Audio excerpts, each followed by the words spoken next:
O programa a seguir é livre para todos os públicos.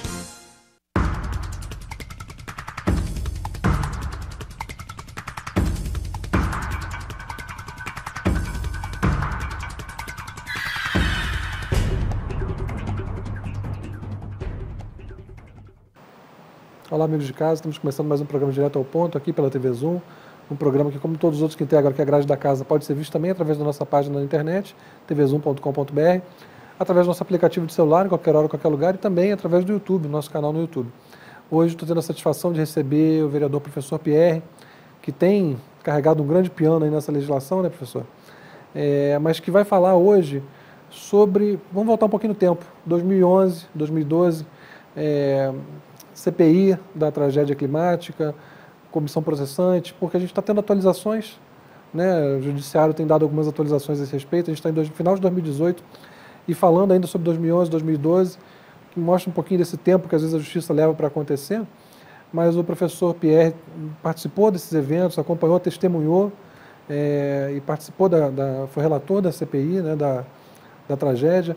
Então, convidei de novo em cima da hora, não perco essa mania, para relembrar um pouco os acontecimentos 7 anos atrás e também fazer um paralelo com o que está acontecendo em Friburgo atualmente.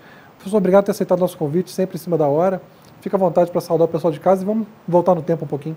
Obrigado, Márcio, né? A oportunidade de estar aqui direto ao ponto, também com o telespectador. Meu cumprimento, a minha satisfação de estar aqui para a gente poder falar exatamente sobre essa situação que há 7 anos trouxe tanto sofrimento a Nova Friburgo, um divisor literalmente da história de Nova Friburgo, quando Nova Friburgo sofreu a maior tragédia climática do Brasil. E o mais lamentável de tudo, né, marcado, infelizmente, por casos de corrupção. A gente lembra que o vice-governador ficou aqui mais de 40 dias, né, e muita gente chama de paizão por causa disso, ou então vice-governador.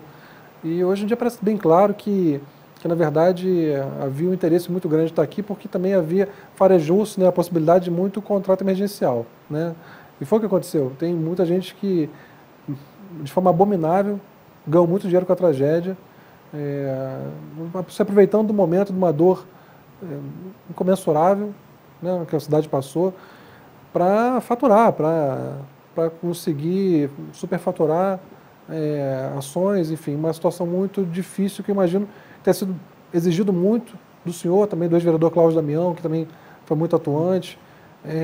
Fala um pouquinho, Pierre, como é que começaram a surgir os indícios, como é que começou a surgir a investigação e também imagina a resistência enorme que vocês enfrentaram, né? Relembra um pouquinho aqueles dias para a gente, por favor. Sim, Márcio, olha só, acho que a primeira coisa para esclarecer, para a sociedade entender, é que a tragédia climática foi usada não só para o usufruto de corrupção da época, mas se instalou em Nova Friburgo o sistema que hoje a Lava Jato está investigando e está levantando, literalmente limpando o estado do Rio de Janeiro.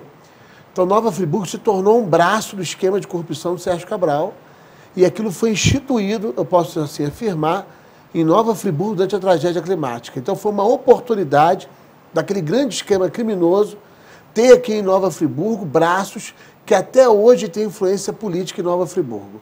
Então, toda essa situação que o município passa tem braço com esse passado.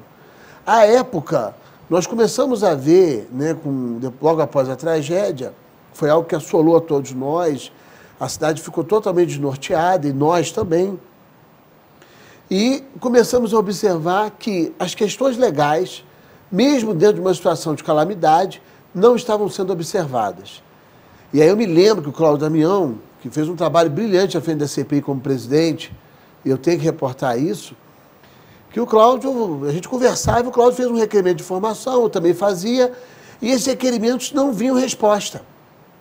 E aí veio a proposta, né, o Cláudio escreveu uma proposta de uma comissão parlamentar de inquérito que tanto eu quanto alguns colegas vereadores assinamos.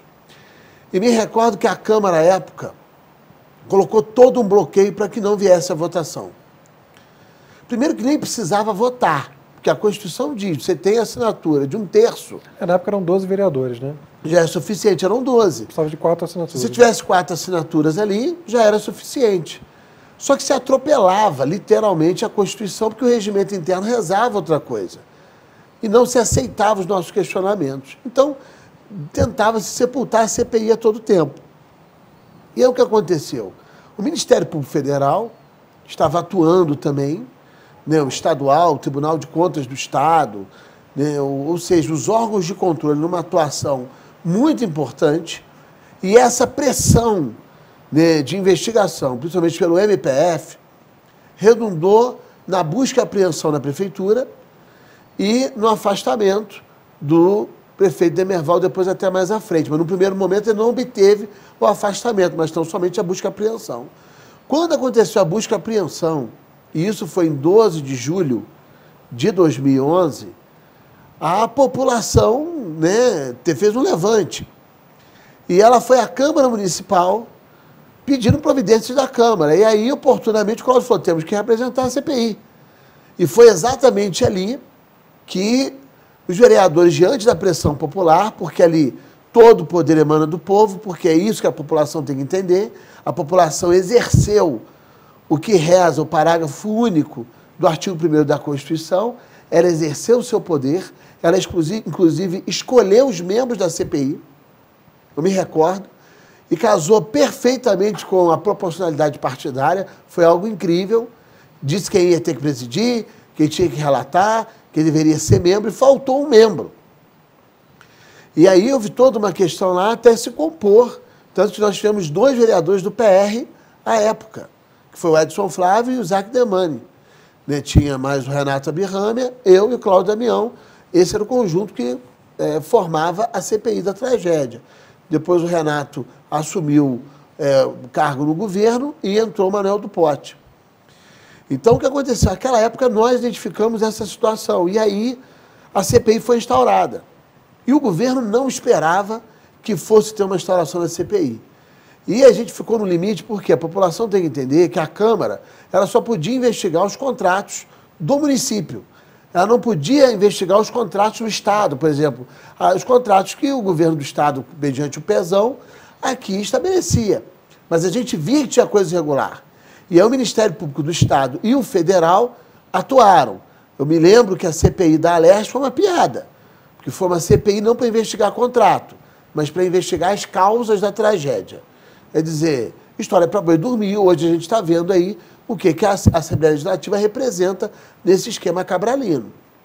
Então, à época eu me recordo, né, até mesmo quando da tragédia mesmo, logo após, a presença da Presidente da República aqui, né, a reunião no gabinete do prefeito, à época, que era o Demerval, e a batida na mesa de que o PESão ia ficar aqui pelo menos um mês. Os contratos mais poupudos, Márcio, são exatamente nesse tempo do PESão. E são os contratos com as empresas ligadas à Lava Jato. Porque, à época, por exemplo, o contrato com a Vital Engenharia, a Vital é uma empresa do grupo das grandes sociedades ligadas à Lava Jato. E foi um contrato de mais de 4 milhões de reais. Então, esse contrato, nesse processo, eu lembro até do processo, esses processos foram feitos todos enquanto o PESão estava por aqui. Então, se a gente pegar a grande margem de recursos, é durante a presença do PESão em Nova Friburgo. E aí, depois, o PESão volta para o Rio de Janeiro, mas a estrutura fica. E aí, é uma dilapidação total dos cofres públicos, né? Contratos que eram literalmente forjados, o sistema mesmo da lei de licitações, o que reza o artigo 26 quanto às publicações, inexistia. Diziam até porque o jornal A Voz da Serra não estava funcionando e era o órgão oficial de publicação. Só que nós tivemos o documento de A Voz da Serra que em 18 de janeiro, a tragédia foi dia 11 para 12. Dia 18, A Voz da Serra já estava circulando. Aquilo foi algo impressionante. E eles tinham contratos assinados bem à frente e diziam que o jornal estava debaixo de lama, não estava funcionando. Nós pegamos uma mentirada impressionante durante a CPI. E aí o trabalho da CPI à época foi um trabalho de mais de 50 oitivas que nós tomamos e no meio de ameaças. Tanto eu quanto o Cláudio sofrendo ameaças e todo um trabalho que foi feito de relatoria ali coube a mim, O Cláudio presidiu muito bem as oitivas, as próprias reuniões internas da CPI, a firmeza dentro da comissão, e eu fiquei na missão da relatoria. Foi a minha primeira experiência ali, dentro dessa atuação, já que hoje, praticamente, eu fico reservado a esse tipo de atuação. Então, o que nós pegamos ali de safadeza, e safadeza em todas as áreas, nas áreas de obras, na educação, na saúde.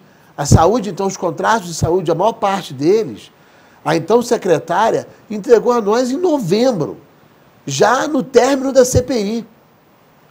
Então, a gente teve que se desdobrar, virando noite, para poder dar conta. Ela que, por acaso, essa semana foi alvo de uma condenação em primeira instância. Exato, né? Inclusive desse contrato. Já não foi a primeira, né? Exato, há uma série de processos, né, contra a secretária de saúde, e exatamente na semana. E justamente por justificar de forma irregular um procedimento emergencial, não é isso? Exato, e também com o quê? Vários, né? Com fraude processual, né, com todo um esquema montado junto com funcionários, né, funcionários que inclusive caíram ali de gaiato, porque é isso que o servidor tem que ter muito cuidado, negócio de assinar documento.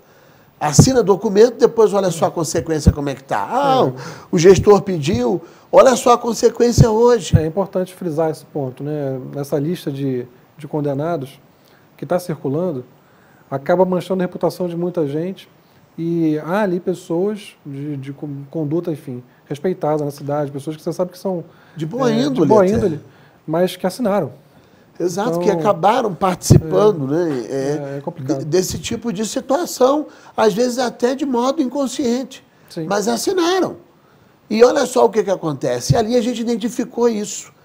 E a decisão que saiu, né, pelo menos do doutor Marcelo, né, do juiz da 2ª Vara Criminal, doutor Marcelo Alberto Chaves Vilas. O juiz dá um exemplo de como que tem que ser a mão do Poder Judiciário frente a casos de corrupção.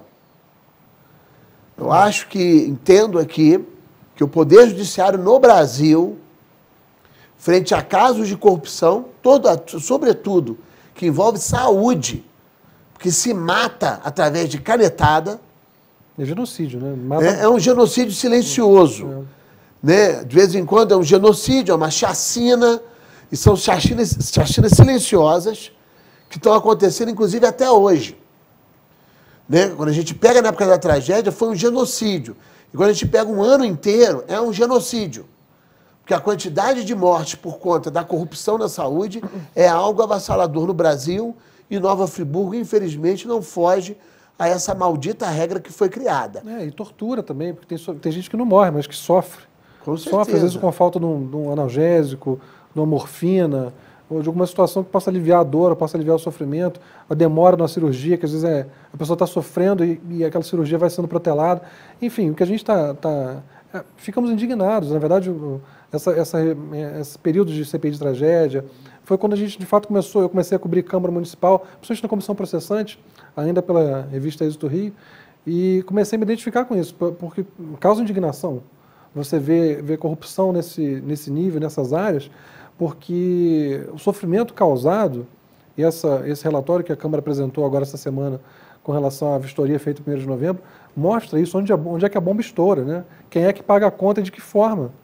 Porque falta de medicamento, falta de insumo, atraso no tratamento, precariedade, né? A falta de dignidade que acontece muitas vezes ali dentro, não tem relação com a mágica que os funcionários abnegados fazem, mas com esse desperdício de recursos. Então isso causa indignação. Né? Desculpa te interromper, Pierre, com certeza, mas causa aí esse assassinato que ocorre em série, permanentemente e silenciosamente. Então, a ação, a decisão, a sentença proferida pelo juiz, e eu também tenho aqui que trabalhar e ressaltar o trabalho da então promotora do caso, doutora Olímpia Maria Lupe Santos Coelho, que era a promotora, né, do caso. Eu me recordo que eu fui, inclusive, testemunha do Ministério Público no âmbito do Poder Judiciário em vários processos da CPI da tragédia. O Cláudio também atuou como testemunha, e a atuação da doutora Olímpia foi brilhante. Isso, o Ministério Público do Estado, nesse ponto criminal, a gente vê o trabalho importante do órgão de fiscalização, quando se tem à frente pessoas comprometidas com os princípios constitucionais. E esse foi o caso, claro, da doutora Olímpia. Então, a doutora Olímpia, ela tomou base, inclusive, o relatório da CPI, o voto da CPI, entre outras investigações que o Ministério Público, né, proveu através de seus recursos, e fez a denúncia, apresentou a denúncia e sustentou essa denúncia, né, de modo brilhante, né, junto ao Poder Judiciário. E aí o doutor Marcelo, volta a dizer, com toda uma situação de indignação, porque a indignação que ele coloca, pelo menos aquilo que foi revelado, da sentença, né, que foi divulgado pelo TJ, fica claramente o sentimento que a sociedade tinha e o sentimento de quem estava investigando. Então, o doutor Marcelo conseguiu, pelo menos naquele trecho, sintetizar a situação realmente absurda, né, de total repugnação em relação à questão, né, de se corromper, sobretudo diante de uma tragédia climática, onde se morreu muita gente morreu, mais até do que os números apontados oficialmente, pessoas desapareceram, e o que deu até hoje? Então, embora tenha demorado um pouco a ação do judiciário, ela chegou com a mão firme.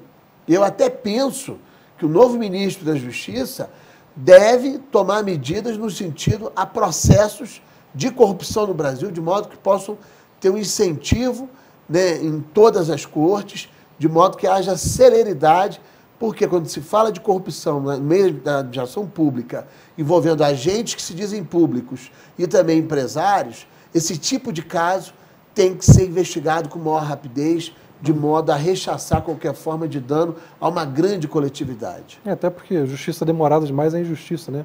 E o prejuízo está acontecendo. Eu vou ter que te interromper brevemente, a gente faz o nosso único intervalo. É rapidinho, a gente já está de volta. Espero que estejam gostando tanto quanto eu. Te espero aqui.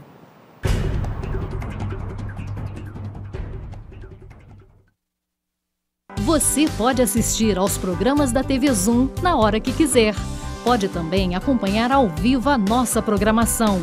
Baixe grátis o aplicativo TV Zoom no seu celular ou no seu tablet e envie o seu vídeo para o nosso jornalismo. Aplicativo TV Zoom. É Nova Friburgo na palma da sua mão.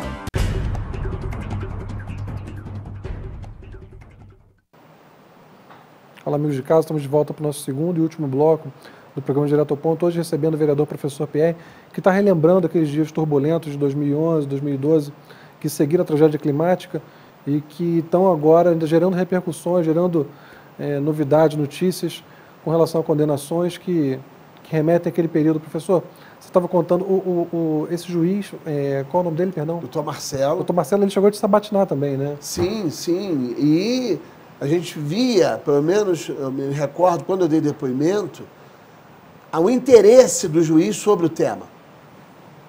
Então, a gente via claramente a oportunidade que eu tive, né, de ser ouvido, como fui interpelado sobre o histórico da época. Porque, na condição de relator, eu tinha que lembrar muita coisa até me recordo.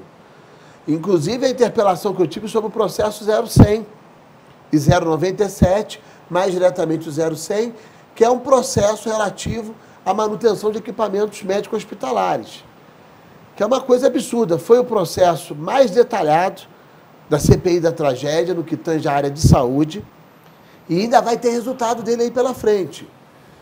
Então, assim, a gente observa, Márcio, que tanto no âmbito federal, que já tivemos decisões, inclusive em segunda instância, tem outras sendo levantadas ainda na primeira instância aqui em Nova Friburgo, pelo juízo federal, que, aliás, tem juízes também de grande gabarito, na minha admiração, os juízes federais de Nova Friburgo, e também no âmbito da justiça estadual, né? Já tivemos, inclusive, decisões de lavra do doutor Leonardo Teles, que é um outro também juiz de grande primor na nossa justiça, e agora essa decisão incisiva, forte e firme do doutor Marcelo.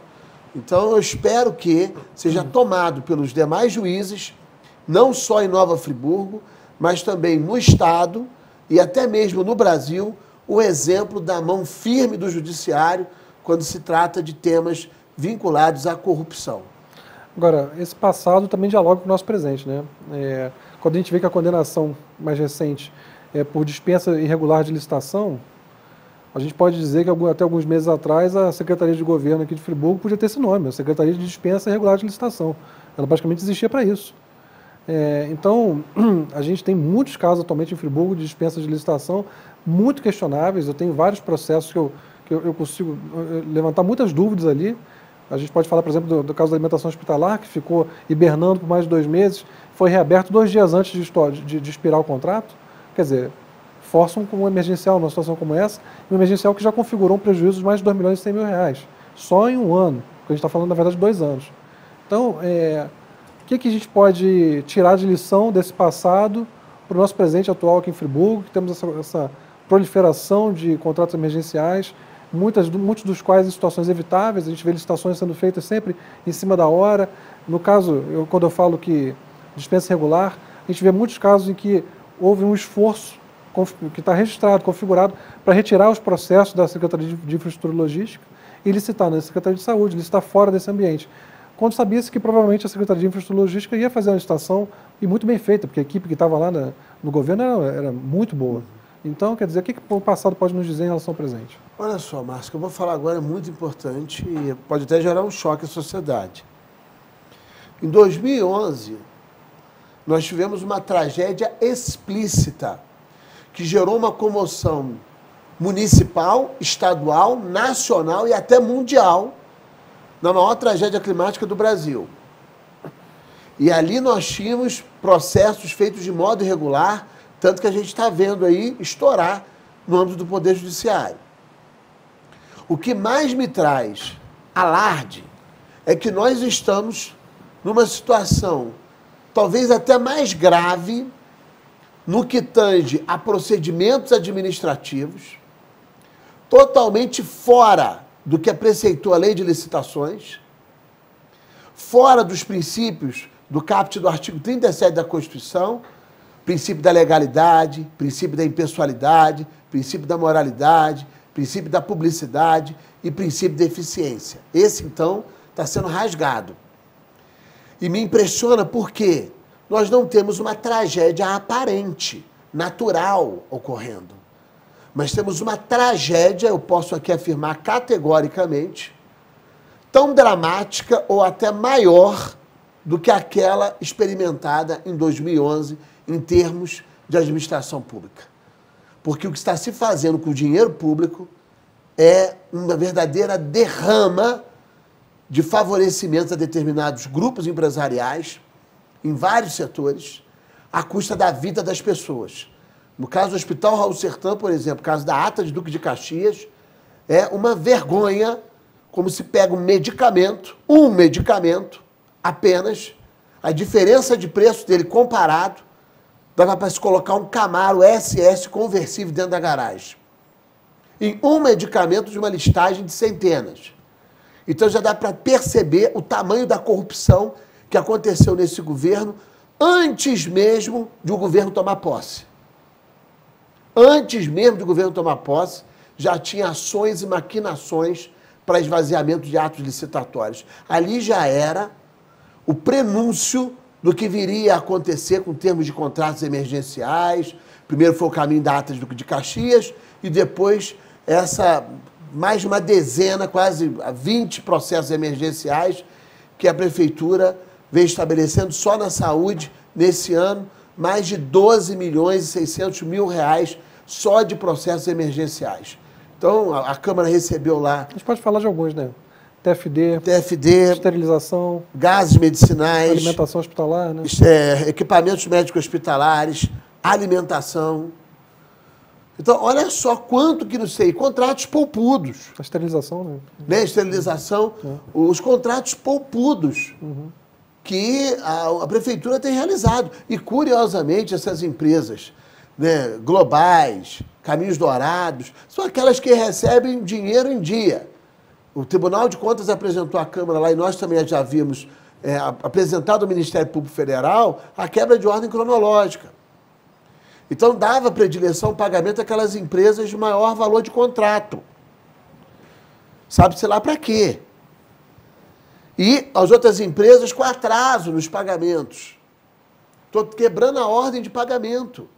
Então, o Tribunal de Contas observou isso por um viés, a Câmara, através da Comissão de Finanças, por outro, levou o Ministério Público, e o Ministério Público, juntamente com o do Trabalho, Federal do Trabalho, atuaram em recomendações muito severas sobre a questão de contratos emergenciais e sobre todas essas situações que envolvem a situação de cumprimento, descumprimento da legislação para interesses nada coletivos, mas muitos deles umbilicais em relação ao dinheiro público. Então, rasga-se a sequência dos cinco princípios constitucionais do caput do artigo 37, que é a base da administração pública.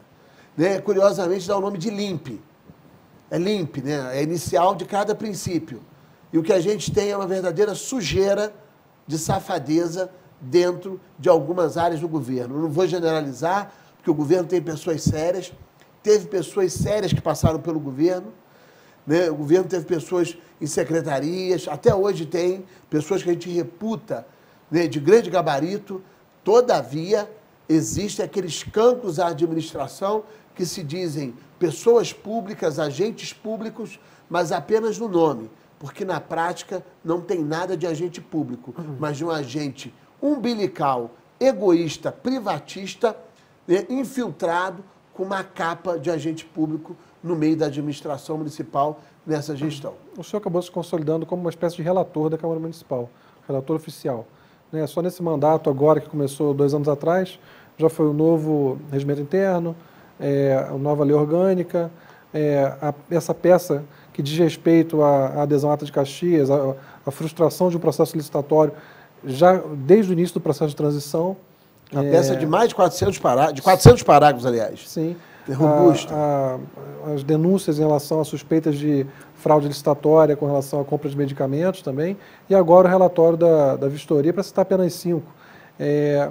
O senhor, que está a par de tudo isso, principalmente das denúncias, acredita que daqui a alguns anos a gente vai estar falando sobre os ecos judiciais disso tudo que está acontecendo agora, assim como a gente está falando de coisas de 7 anos atrás, referente à tragédia climática? O senhor acha que, pelo que já foi apresentado, vai ter consequências essas denúncias? Olha, Márcio, eu acredito e com certeza que sim, porque são até mais embasadas do que era a época. Porque agora a gente tem uma maturação.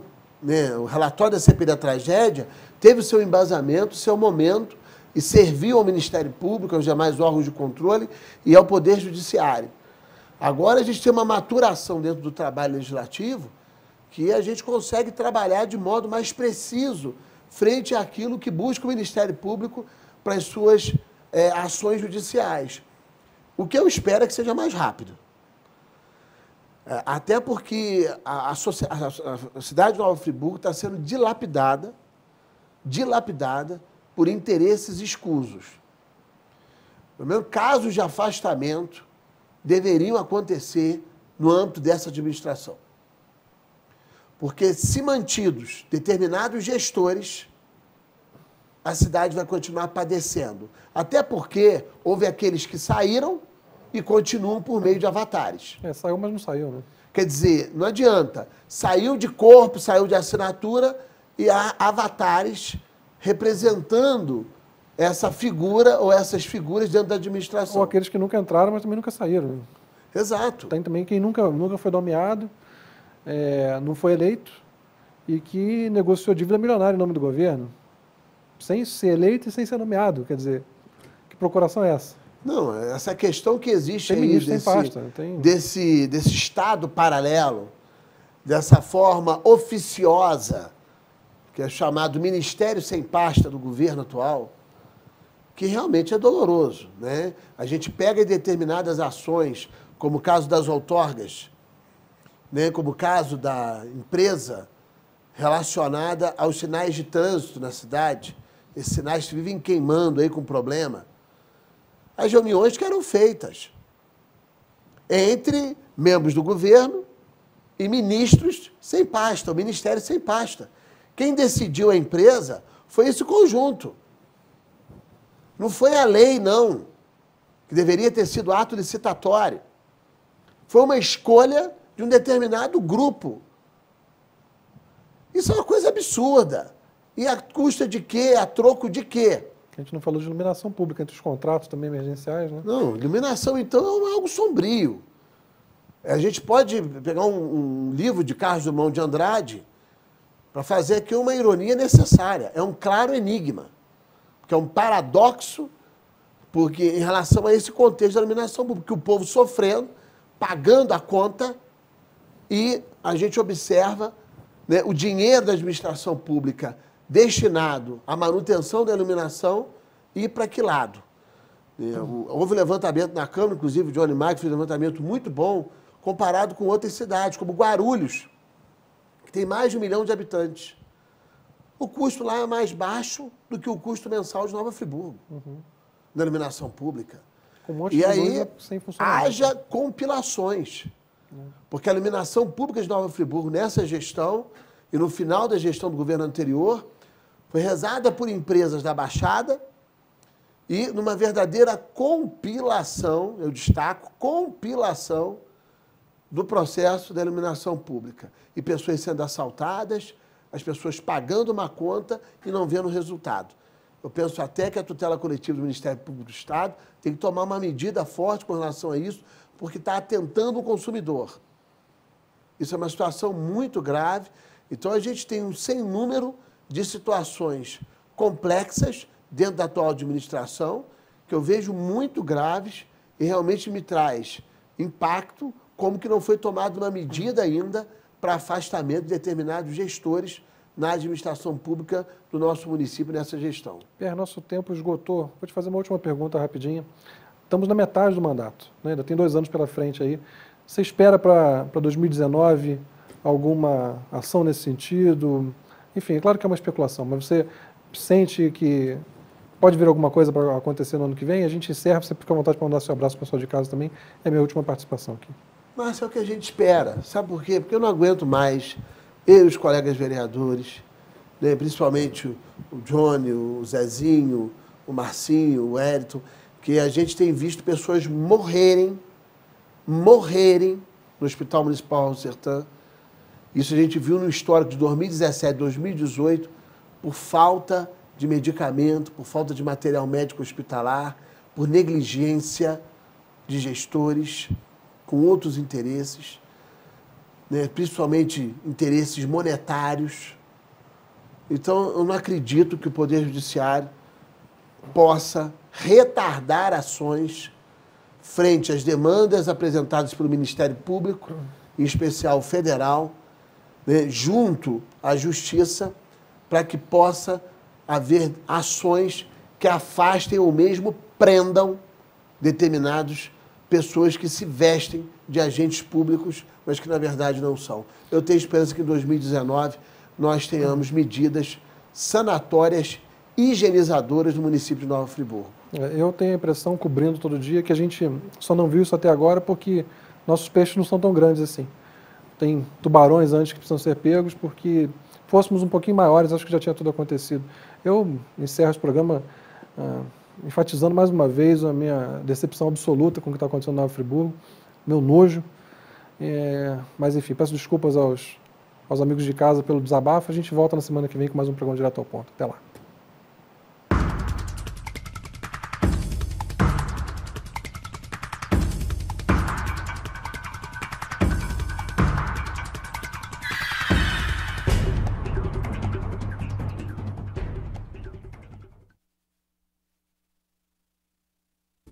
Este e outros programas você assiste no aplicativo TV Zoom.